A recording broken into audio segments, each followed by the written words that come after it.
started there working on Kodak back in the day. I don't even Mattel? think I know what Kodak cameras. I thought that was a type of code link. No. Welcome to the Creative and Code podcast. Welcome to the internet, my friend. Brought to you by ID Digital Agency. Kind of a big deal. Dive into the dynamic world of digital marketing, creative design, and coding with top experts, latest trends, and actionable insights. Let's get inspired and innovate together. It's showtime. Welcome to another Creative and Code podcast. But you wanted me to finish it. Creative and Code podcast. Number 8. Wow. We're coming along. I think we're getting better. I think so. It's just practice. Yeah, it's been a tiring week. It's been a very... How many launches have there been in the last 7 days? We've launched Aquaboss.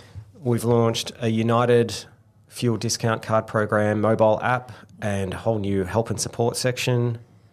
There was something else.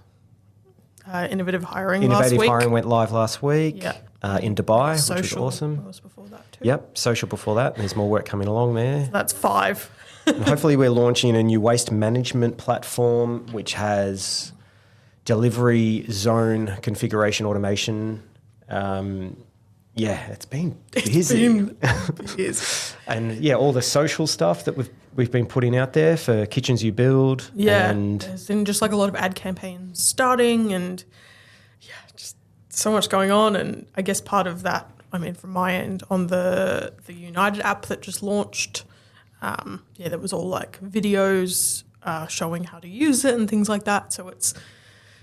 Yeah, I mean, been a lot of the busy for me things too. that we do, it's not just you're building a platform, like it's integrated with television, Channel 9, 7, 10, ABC all went to WA, or they're in WA, but we didn't go to WA. The client went to WA and promoted the fact that this is now there for WA seniors card members, that they get 4 cents off per litre, and they can get that anytime they want, once per day. I guess the thing, not a lot of our launches, I think, are accompanied by such a huge PR push. So that puts the pressure on even more because you know that they're out there promoting it on like major television. Even like it has last to week be, with Innovative Hiring, they had a whole event launch night, and they had brand execution and things. Like it's been nuts. Crazy. Yeah. So how do you handle that when you've got 5 projects due in a 2-week period? Well, luckily for us, our team are pretty bloody good. Wow. Aren't they? Pat each other on I the would back. say that I'm really good. Yes, but we're talking about the team, not just you, Emily. The But whole team like has Ali, been Diego, slamming. yourself, Arnell. I feel like everyone, through the projects that have been launched, everyone on the team has worked on them. At least a little bit. Coming in right? early, finishing late, getting things done on weekends if have to be. We're obviously handing out dedication. Friday free days as well, where they can. So this Friday we've got Ali and Diego having a day off. You had half a day off the other day. Yeah. But it's important. We can't just that's keep. the thing. If you're pushing out stuff like this in such tight deadlines, you have to kind of be prepared to people to have to get like time in lieu, I guess. Yeah. When there's so much, especially with like the United app, there's a lot of stuff that needs to be pushed like outside of hours, right? Like 7 a.m., things like that, or like Server 10 p.m. ramping server ramps. So it's things like that you physically can't do during work hours. So like, you have to balance it out somehow. Exactly, and that's a challenge. But luckily, we've got a team that understand that, and whatever they put in, we what's something We give back. what's it called? Whatever you put in, we give out. No, I'm just thinking like if let's say you pay for parking, and I give you that money, that's called Return. I don't know. We must be tired. Let's just put it down to that. It's only Wednesday. My brain's already fried. People who work very long hours are those in the creative industry. And Jodie, who's our guest today, has had many, many years in the creative industry from the very start, like an entry level. Giant agencies. From an entry level kind of work experience person all the way up to group director. She's crazy. A lot of people don't spend their entire career basically in big agencies. Usually it's like the opposite way around. You'll start in small agencies and work your way up to big ones, but she's kind of done the opposite. And it's funny, like for the people that we know and that have been guests already, a lot of them they must get to a point where they're like, I can't do this anymore. Or they've done what they want to do and then they want to try and do other things. So, Jodie's coming on in about 5 minutes or so. So keep listening. But this week, what's new in the news? Good news, everyone. Uh-oh, I don't like the sound of that. This is the way. I just had to do it that way so that our little segment thing could play. ChatGPT or OpenAI has some more advanced prompts I now. think they have some updates they've put in. So ChatGPT, I don't think it's not 4 now. It's O1 O1 preview. O1 preview. Yeah. So this seems like it's going to be better at things like maths and the thing that we're interested in, coding, which I'm curious because I obviously don't do any coding. I don't know what the current version is like for coding. It's you pretty done good. Much with it? Well, I mean, from hearing from the guys, from all the devs and stuff, that it does do a good job, but it obviously has its limitations. Yeah. There's things like calculations or being able to understand how many letters in a particular word, like recommendation. Bad with that, yeah. Yeah, like how many C's, how many M's. Actually, that's a very good point. I'm just thinking when I sometimes do Google ad copy, and because you have quite stark character limits on that, I might say to it, can you just turn this sentence into 30 characters, and it doesn't understand what 30 characters means. Yeah, like Google Ads, like you're saying, I think it's like 30 characters for the title. You've got 120 or something it's for 90 for the descriptions. And it just... You need to fit within that as much as you can. So I usually, if I go to ChatGPT for ideas, I have to add, like there's no way to just take it out of it, which is fine, obviously, because I wouldn't do that anyway, but it's more just that it physically can't do what I want it to. But now, hopefully, I might have to give it a test and see if it makes a difference. I think all these new innovations, especially the O1 preview, you've got to have a paid account, I think, to use it. So I think, the base model of OpenAI's ChatGPT is great. But then, just like us, if you're using it every day, you want more and more and more ability, and then you start to see these things are possible, you're willing to fork up $20 a month, $20 a month or so. To get that. It's getting to the point where they are kind of locking these better features behind paywall because they just know it's become so essential to a lot of people's day-to-day now. Like, they know that they can make you pay for it. I'm amazed and not amazed. Like, for instance, Apple, that released their betas for free. Or I know they're betas, but basically you'd think the version 18 they might charge for. If you want 17, you can still do it, but you're not getting all the features. I guess they build that into the hardware cost. Well, I guess, don't they do that anyway? So maybe they've been updating it so 19 or 18?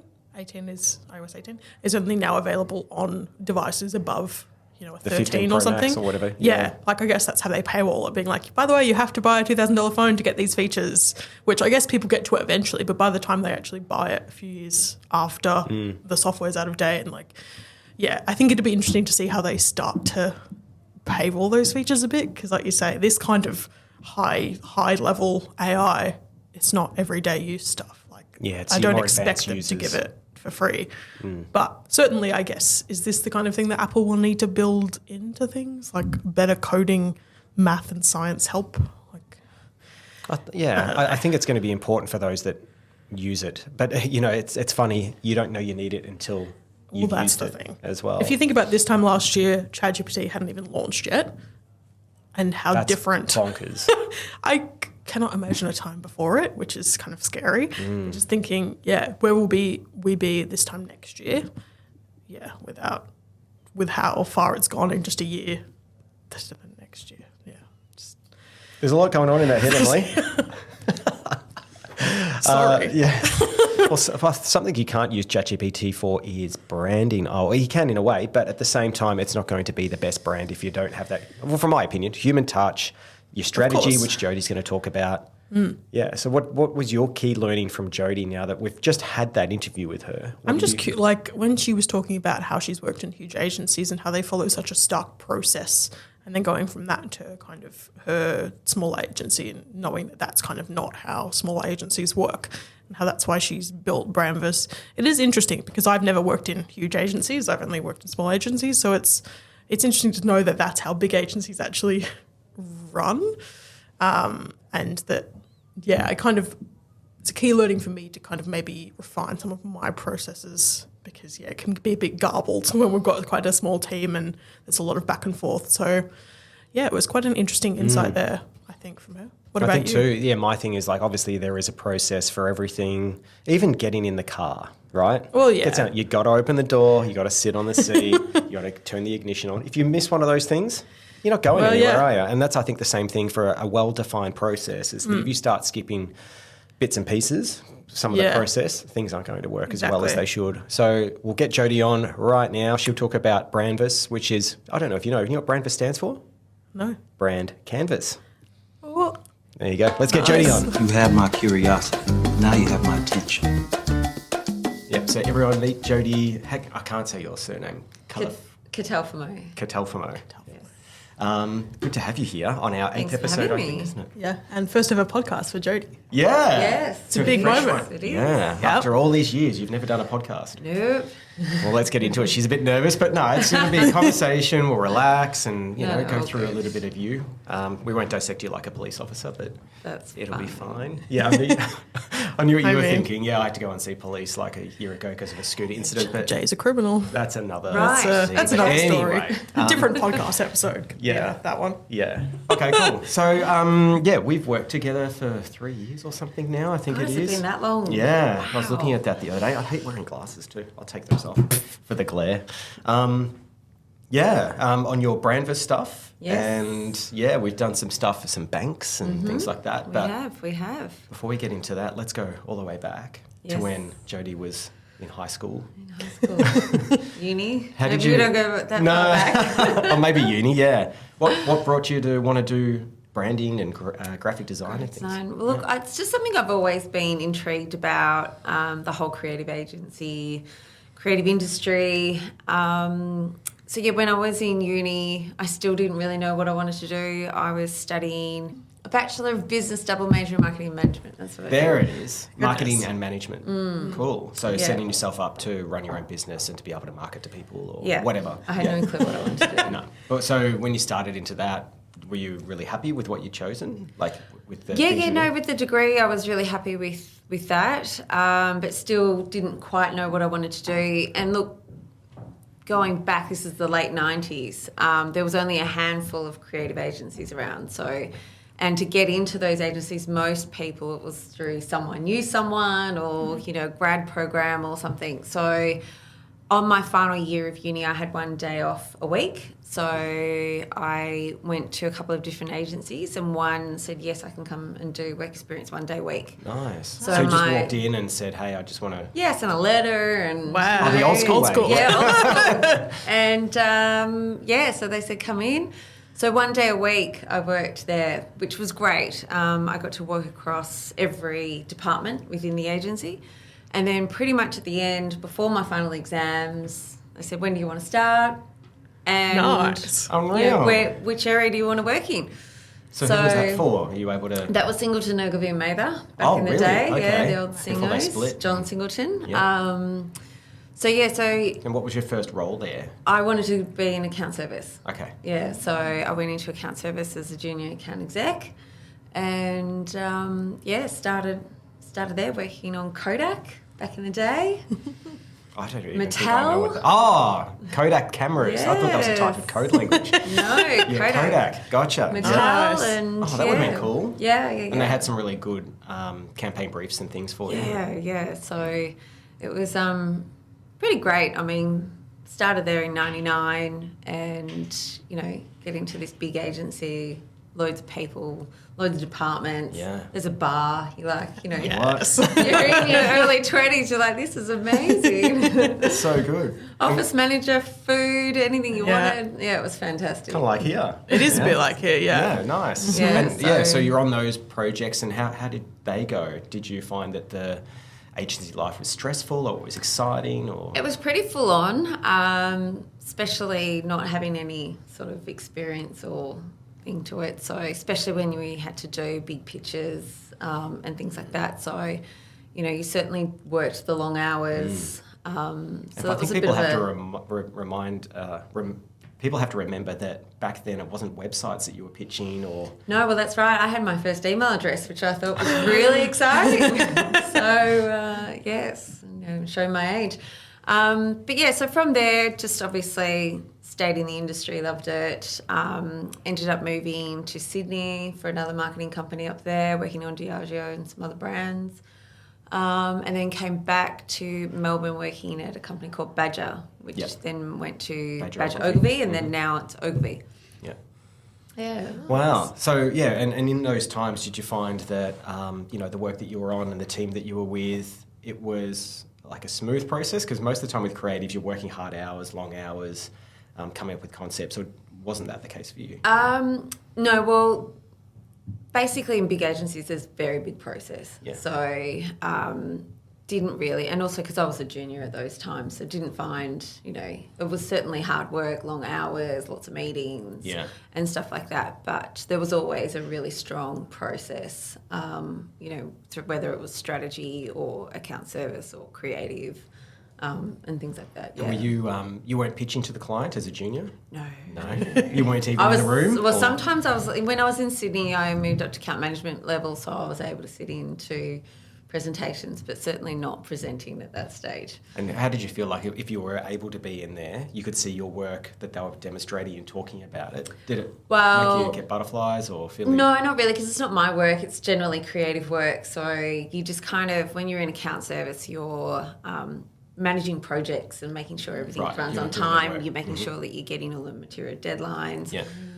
You're doing a lot of the ground, laborious sort of jobs. We did a lot of TV and print, so the processes back then for print and TV are very different to what they are now. So, we were faxing, things and stuff. So old school. I remember when I opened a business, different. I had to go to Officeworks and get fax paper roll. And Yeah, and you'd run out and you're like, oh my God, I can't see the rest of this document that's coming through. And back in the old days. Yeah. So, faxes.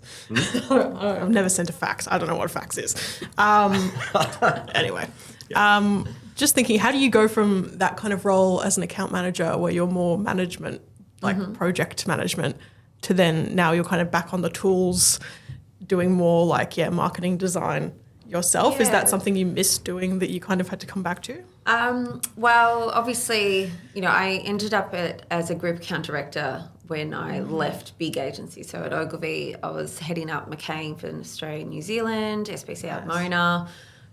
So I was in a much higher level position, presenting creative campaigns, working with strategy planners. So, I had learnt a lot over those years working, Melbourne City, back in Melbourne, on big brands and things like that. So, there was a long sort of time and process. So that when I started my own, yes, you did have to go from back on the tools, remembering, how do we do those sorts of things again? Because I had all my team around me.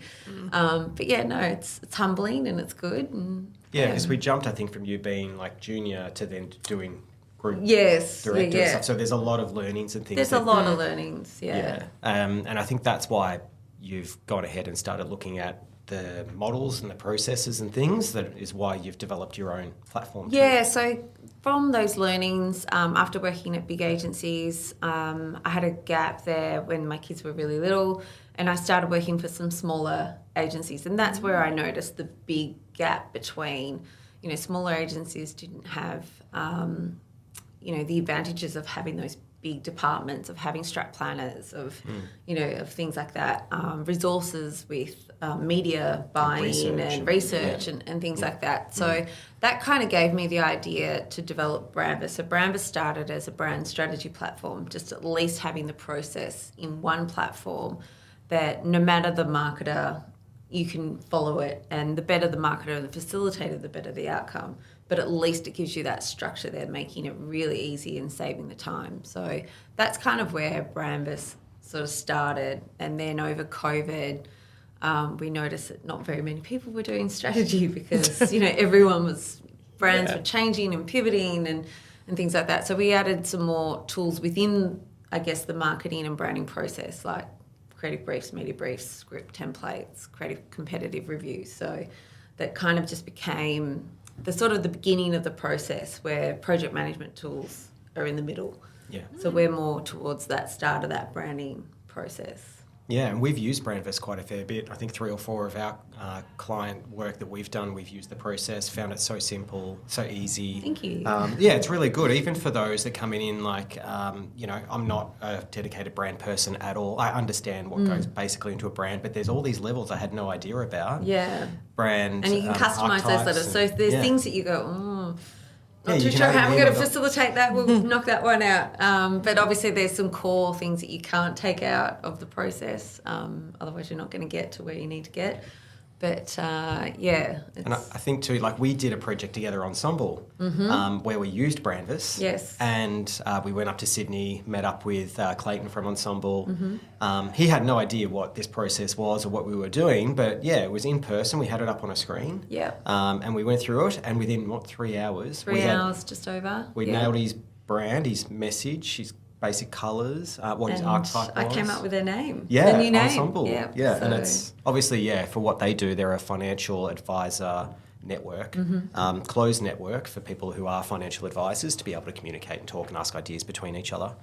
And we were thinking of all kinds of different names and things, but because we went through that Brandvas process, the process, it filtered it down, and then we started to realise who we were targeting and who their personas are, and a whole range of different stuff. And then that's when that light bulb movement happened and Ensemble came to be. Yes. Well, that's what happens when you follow the process and you do it correctly. It should always generally work out. Yeah, and it has, and that's where sometimes it's not as simple and quick as what it does, because it also comes down to how much involvement the person also gives you and things like that. But generally the better facilitator that you can really deep dive into the brand and ask the right questions, that's how you get I can't agree more. The more input that they have, you'll find a lot of people, if they're in large groups as well, they'll be a bit nervous to voice their opinion. Yeah. Is that actually true? And, are they thinking that they don't know enough? But, if you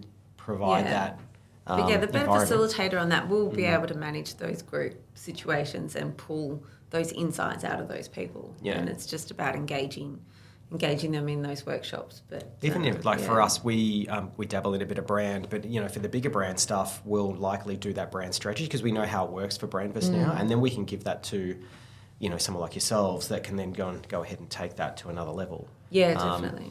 So no, it's awesome. And then the Feedback Pro as well works really well to get the design approvals, and you can see the revisions and things. So no, it's good. It's really good. No, thank you, thank you. And the research marketplace, we're concentrating on that at the moment. So to be able to provide users with affordable and insightful market data. So working with Roy Morgan, Smarter, Fonto. And we found that too, that, we were on a bit of a trial version with you at that time, but even then the cost of research was like minimal compared to you going out and trying to do that research with one of those agencies. And as we know, Google is not research. No, exactly. And it's, it's all that historical data that makes a lot of sense for how brands should be putting themselves together. Definitely. Yeah. Exactly. Yeah. I'm interested, just moving back to your kind of agency experience with those big agencies. How is that kind of fed into now running JNCO? Like, is it, I guess going from like project management at a big agency is probably comparable to running your own agency, being the director. But how has that experience informed your current role? Look, it definitely influences how I run JNCO with my other creative agency. All of those learnings, those processes, I make sure that, that we have those, because I think personally process is really important. Process generally saves time. And when the team know the process, we're all on the same line. Exactly. And it can so get lost in small agency. But I think also bigger than that, with just my learnings from agencies, is I've also dabbled into some other things in my life. That, because I just can't sit still, that I think has really been big learnings with how I run JNCO. So a few years ago, I came up with an invention of a pram accessory called Little Helper. Sick. So I know people say, you shouldn't count them as failures. That one I do count as a failure, and what but was it? more learning. Mm-hmm. So it was a pram attachment that you attach to a pram because when you go shopping, so most people add hooks and things like that onto the handles of the pram. Kid comes out, or if the kid's little, pram flips. Yeah. So my invention was this attachment, but the business plan of this idea was, I've come up with this idea, I'll create a prototype and I'll sell it to the manufacturers. They can do that because that's not what I do. Yeah. But yeah, unbeknownst to me, I went to pretty much every single pram brand company in the world, and they don't take external inventions. Oh, no way. Yeah. So I made the prototype. I even sent it to the pram buggy companies because it's an easy sort of add-on solution. That sort of fell through. I almost got it across the line with an American company, but it fell short at the end, again, down to the whole invention thing. It was patented and everything. But, really? Yeah. You haven't seen it out in the world yet? I've seen some similar versions of it out. So, yeah, but look, there were some things and learnings too. And it all comes down to tech as well. Like at the time, the social media wasn't huge, so not like it was now. So even though I got some PR, but it was hard to kind of, when you just get PR when you don't have that big social thing that we did back then. Kickstarter wasn't very big in Australia at the time. People didn't really know a lot about Kickstarter and that type of process of trying to find funding. Yep. And at the time when I launched my Kickstarter campaign, which was very stressful, that was like, wow.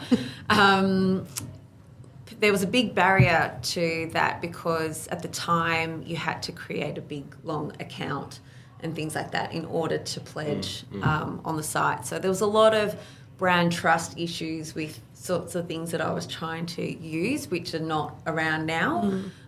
So, learnings with things. And, yeah, it just came down to that whole chicken and egg thing of, I could sell it into stores, but they wouldn't give me a purchase order. So I wasn't going to upload, spend the money, invest in manufacturing it without a purchase order. Yeah. So, and it kind of came down to, well, is that what I want to do for, the next 10 or 15 years to sell this pram, attachment that goes and sort of be a salesperson? And I was like, yeah, no, that was not the plan of the idea. I think in anything you do, though, you're going to have these hurdles. That sounds like some pretty huge hurdles, though, that being denied, it deflates you so much. And look, you get 1,000 no's and you still keep going. But, that one I put to bed. I was a bit sad, but I knew that there was no stone unturned on that product. Like, I tried everything. And it came down to the decision was, well, am I going to invest? Is that going to be what I'm going to be doing? And it was, no, that was never the plan. Well, I guess it informs, not a lot of agency owners have that kind of background of going through that process. Yeah. So when you're working with entrepreneurs and stuff now, you actually know what it's like because you've been there. That's right. Through all those learnings, through trying to launch a product, and I did work with another company that was going to help me try and launch it. But again, we got into the chicken and egg of needing a purchase order to manufacture, so they weren't willing to do it either. But all of those learnings of inventing a product, creating a product, developing prototypes, all that sort of thing. And same with Brandvas, it's a startup tech thing. There's a lot of learnings and insights into that I think a lot of my clients in JNCO have definitely got the better end of the stick of the learnings. Because I can say, no, let's steer this way. Exactly. I kind of know that's not going to work from experience. And who knows where these hurdles are going to be too. Like, who would have known that all prams out there would not be accepting external innovation? Or I know. And as I said, I got close, but it always came down to, the whole legality of it and, Is that something you couldn't know beforehand? Can you research that, or is that just a trial and error? You have to go through that process. And go, is that no idea. Had no idea, but so someone said to me, would have you done it again? In hindsight, probably not. But, the advice and the learnings is well, maybe start from the end first. Yeah. Then work back before you even develop anything. Start at the end, go, right, what's the plan? How are we going to do this? How are we going to on-sell it? And then if you've got some trusted people in the industry or someone that you can contact and just go, if I did this, would this work? You know, maybe the answer could be different. Maybe I might have gone, oh, yeah, we'll take that. Or others might have gone, oh, no one will take, you know, inventions because we like to have it all in-house and things. So...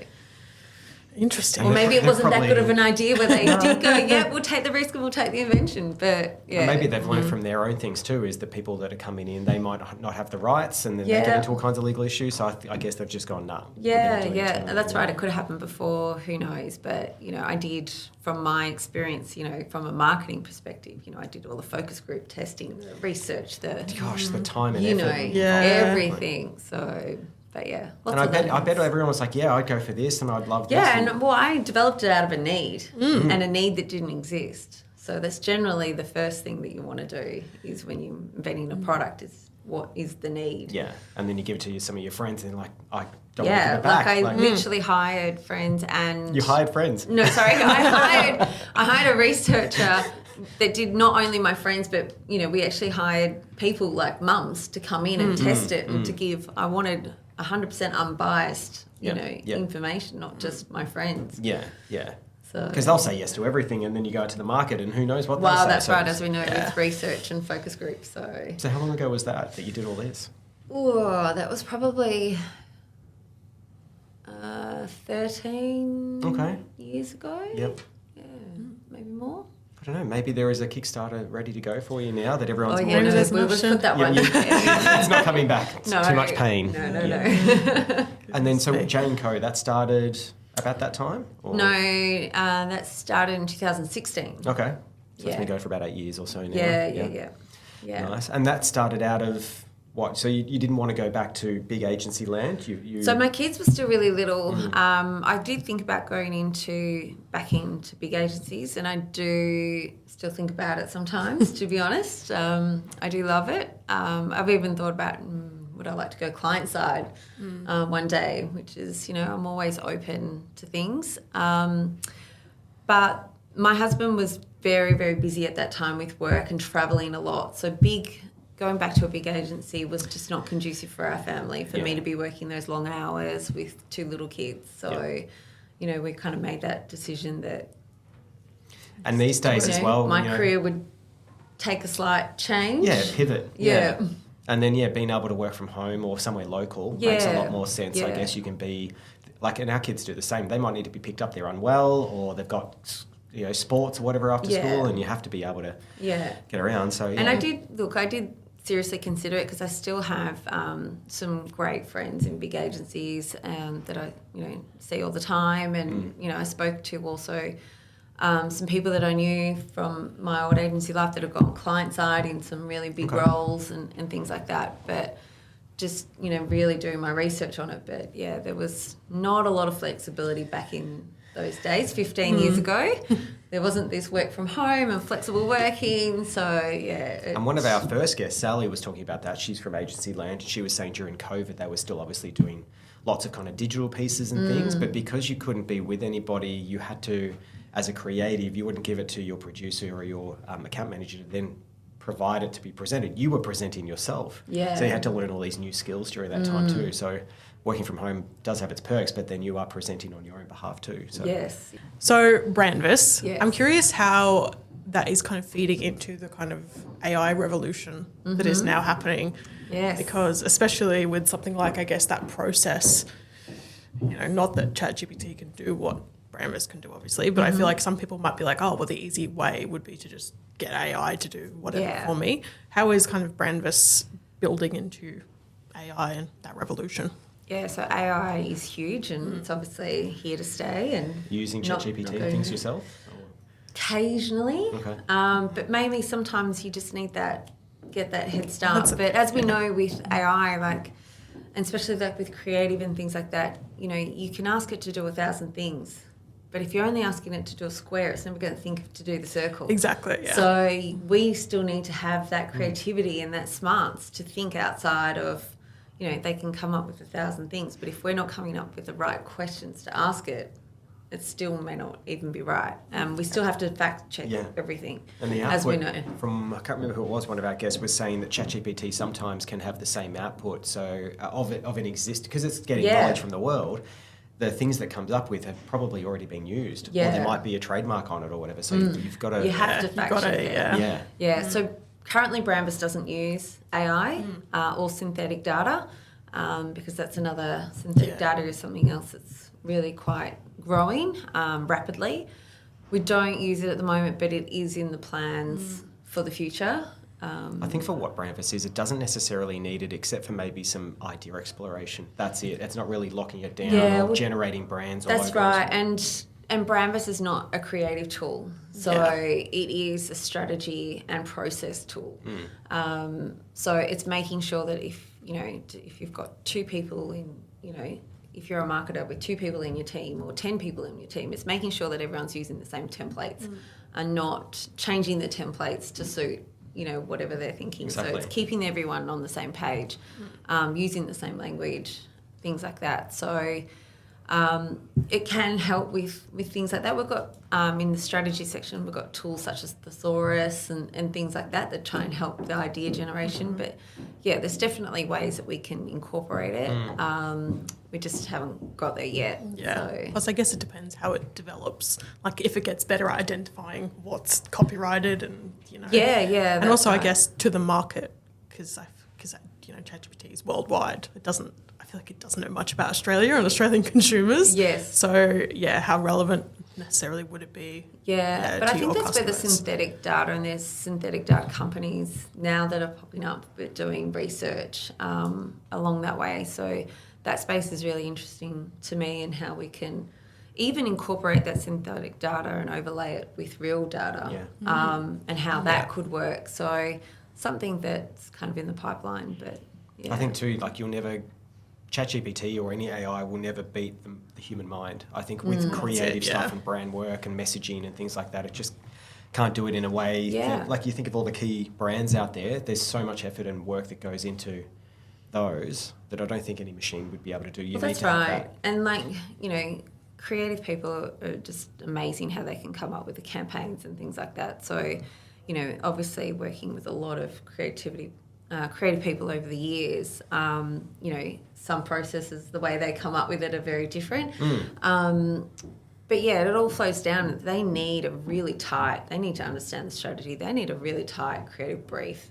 But research can also help with those briefs in understanding consumers more, which is something that tech has given us now, is we have a lot more, I guess, data-rich insights than what we had in the past of how we used to try and collect data when I first started in the industry. But also, on the other hand, consumers have a lot more, I guess, protection over their data as well, and they also have access to it. So it just means that brands need to work smarter as well, and more, they have to be more see-through. Like, people need to be able to have that trust. And I think, what I'm finding is when you're looking at things like social media and TikTok and all that kind of stuff, the posts that do really well or get the most interaction is the human element of it. Yeah. And I think that's something that a lot of people are playing into with their brands these days, is trying to make them more human versus them being targeted and converted and things like that. Yeah, and consumers can see through a lot of things now. Like, they can see through the fake. They can see through that, you're just doing this for a reason. So... And that's where, I think our last guest was into programmatic marketing. So it's targeting devices for particular needs, the probability of someone needing this thing today or tomorrow or the next day or whatever. But, if you started talking to, what the concept was getting a trip to Japan, I started to see all that stuff come out now. And I've become aware, obviously, that because I've spoken about it or I've searched it maybe once, that all this stuff comes to me. I ignore it now. I'm just I don't want to see all that. Yeah, I want to do it my own way. I know, sometimes you got the phone and go, let's book a trip to somewhere. Yeah, So getting enough of everything. But, so, it's meant to be good for you, but now I think people are getting used to it, that they're just ignoring it. Yeah, 100%. So, and also now there's this whole thing of what's real, what's fake, too, within social media and campaigns, and, you see things that on the news and Twitter, you're like, is that real? Is it fake? Someone retouched it. So it's scary, isn't it? Even like people who are animated, like it looks like a real person these days. Yeah. It's getting really scary. Yeah, so tech has come a long way since I've started in the industry, but it's certainly changing the way we have to think about things as marketers. So a lot of the work that you've done is in brand, obviously, making Brandvas. And I'm catching you on a question we haven't pre-asked, but what do you think are the fundamental things of a brand these days that people need to make sure are integrated into their brand? Yeah, so it all comes down, for me, it comes down to strategy. So if you have a full understanding of who your brand is, your essence, your values, your brand proposition, that's fundamental, so that if a brand then wants to, say, bring on a new product or service, then you can go, well, can we actually do that within this brand? Right. Does it fit? Does it align with our essence, our values, our proposition, and everything that we stand for? If it does, great, perfect, let's fit it in. If it doesn't, okay, either we don't offer this product or service, or do we have to, is it a really big potential new pillar for that company? Do we then create a new sub-brand? Because that brand doesn't fit within, our values. So that's, I think, the fundamental of knowing it. And then once you do know those fundamentals, it obviously comes down to consistency. And I really believe in one look, one feel, one voice. So that just means that your messaging around the brand needs to be consistent no matter what platform, whatever touch point it is. So whether it's on social media or on a billboard, everything needs to have one look, one feel, one voice. Otherwise, you're just going to start confusing the consumer. Yeah, if you want to invest into you want to invest into Brandvas. Here's another thing. Yeah, so you're looking for investors. Yes. Yeah. So that's been a tricky thing again with investors into Brandvas is that whole chicken and egg. So. Yeah. Everyone says, new tech, everyone's investing in new tech. Well, no, because they want to know, you're either too early or that's not quite where they're going at the moment. And also with Brandvas, I want smart money. So that means someone who understands the not industry. Just the money, but you want their knowledge. Yeah, I want their knowledge. I want their help. So it's not just, I don't just want the money. I mean, that would be great. But I want someone that actually understands the research marketing area that can actually help and see what we're trying to do with Brandvas to help grow it. Yeah. Okay. Yeah. Any investors?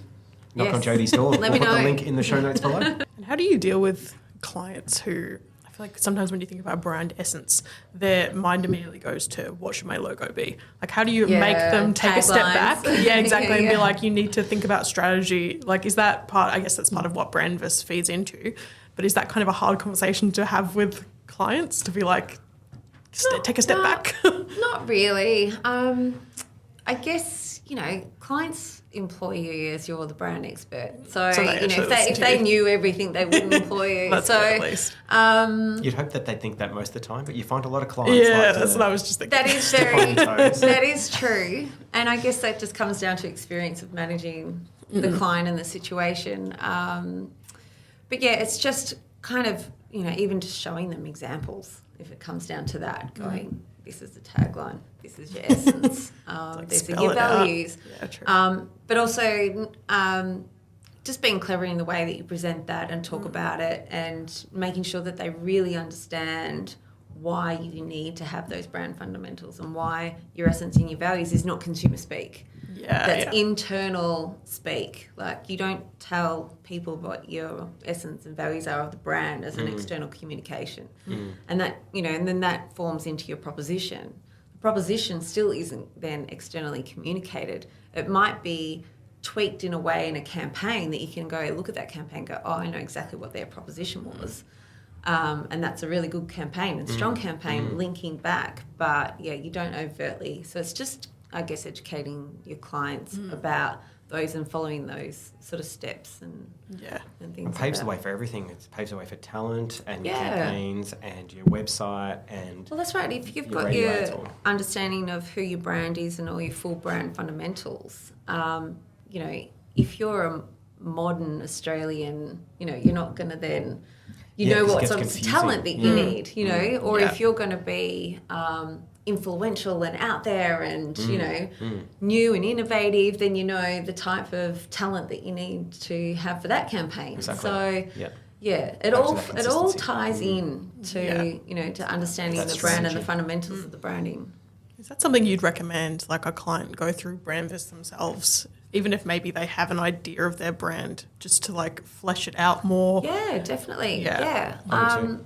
You know, it's a process. Brandvas is there for anyone, whether it's a marketer, someone starting a new business, anything. But the process that Brandvas takes you through, even if you're not a marketer, you'll be able to follow those steps. But as I said before, like if you then work with, you know, another agency or another, you know, division in your planning department or whatever, the better the facilitator that can take you through. Yeah, Because it's all about making sure that you're asking the right questions to get the right input into it, so that you're not just having a brand essence and values that doesn't really mean anything, that could be anything, you know what I mean? So you just really need to kind of dig down into those things. But 100%, if you did the process through Brandvas, you'd probably be 1,000 times better on that output than not doing it. Yeah, exactly. And even if you did that and it's still not 100% right, you're going to be a lot clearer at the end and then maybe go back and tweak things. But even if you did do the process and then went into the creative briefing templates, you'd be so clear on what it is you actually want from a creative campaign or a creative element that you need. Whether it's just a poster, but you know exactly what needs to be on that poster, how it should look and feel, and the tonality of it. Yeah. And luckily for those listening as well, Brandvas is open. You've opened it to be free for a while, which is really nice. So yeah, anyone that does have a business or thinking about doing a business or starting a pram accessory business, go and chuck your details into Brandvas at brandvas.io. Yes. And yeah, go register, have a look. But yeah, your primary audience, your target audience for this is your brand managers, brand agencies. Yeah, so design it's agencies, it's anyone now. You know, it's with the process. So you know, it could be students that are studying that need some help. That you know, maybe they're studying a marketing degree.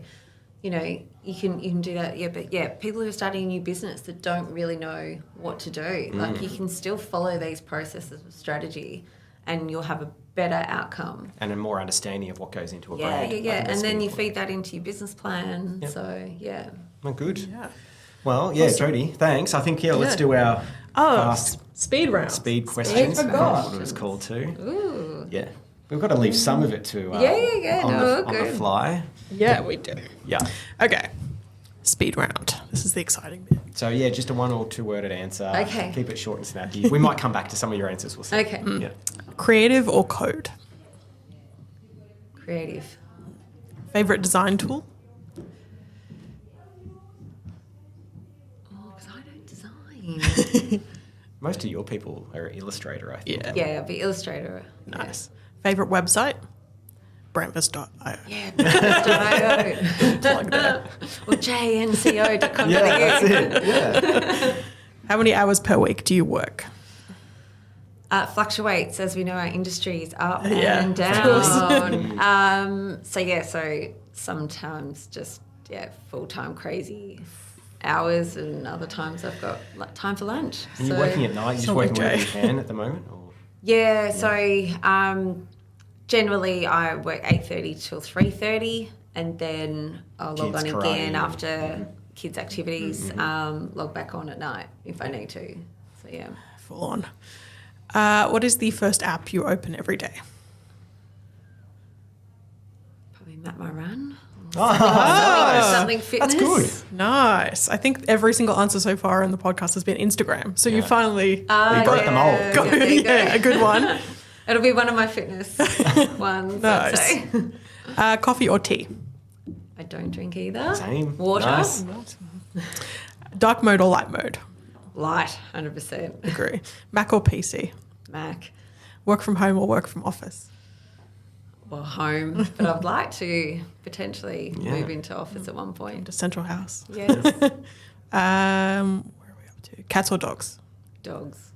Favorite font? Helvetica. That's really boring. Classic. I know. Yeah. Design or spec? Design. What's your favourite snack while working? Yogurt. Yeah. That's so good. Like healthy and you're going for runs. Yeah. What kind of yogurt? Oh, actually, South Melbourne Bullets is a big one. Oh, what? Is this at the market? Yeah. I'm going to get them today, hopefully. I've got the perfect ratio of licorice to chocolate Nice. that I've ever found. Wow. Okay. That sounds Fancy. good. And we got the memo today with wear pink on Wednesdays. Oh, Yes. yeah. On Wednesdays we Next were time. pink. Yeah. I didn't listen. Pineapple on your pizza. Absolutely not. Oh, I thought she was going to say What? absolutely. You're the I first lived one. in Italy for nearly 2 years. You do not put pineapple on pizza. You grew up Australian, I am, right? yes. Come I'm on. 100% Australian. No. Never had a Hawaiian pizza. I'm not saying I haven't had it. I'm you just don't saying, like it? That's no. that's okay. Summer or winter? Summer, 100%. City or country? City. And the final question. Would you rather time travel into the past or into the future? Can I come back? To the future. Or do it back to where I am? Oh, yeah, you can always come you back. can, Okay, yeah. The future. Why is that? You want to see what happens? I want to see, yeah. Yeah. How far into the future would you go? I don't mind. I think the further, the scarier it would be. Well, Yeah. yeah, I think so. I think a solid 100 years would be enough. Yeah, I surely. think so. Yeah. We'll be like, you've probably seen WALL-E, where they're all just on those Yeah. trolley things, eating milkshakes. Yeah. Yeah. Anyway, that's it. End of speed round. Yeah, there you go. Perfect. Is there anything other than Brandvas, JNCO, pram accessories that you'd like to plug? No. I think for me, it's I know you were asking a lot about my background. I think, but for me, it's all about the learnings. You try things, they may fail or they may not, or it just like Little Helper, it just kind of got to a point where you have to make those hard decisions. But yeah, it's just about the learnings and how you carry that forward and help others, really. And that's what I love about working with clients is, seeing their success is my success. So It is. It's all about, if you fail, learn. Learn when you fail. it's learn. So, I'm 100% give it a go, give anything a go. And, to see where you fall, because you never know. You never know. It always reminds me back to where Batman Begins. You've seen that, where Bruce Wayne falls down the well when he's like 5 or 6 years old. He's scared all these bats going around him, but then he's like, no, I'm going to learn. I can embrace it and stand up, and that's what made him go further. It's a bad experience turning into a positive outcome. That's right. And that's what Jodie's all about. Yeah. Yes.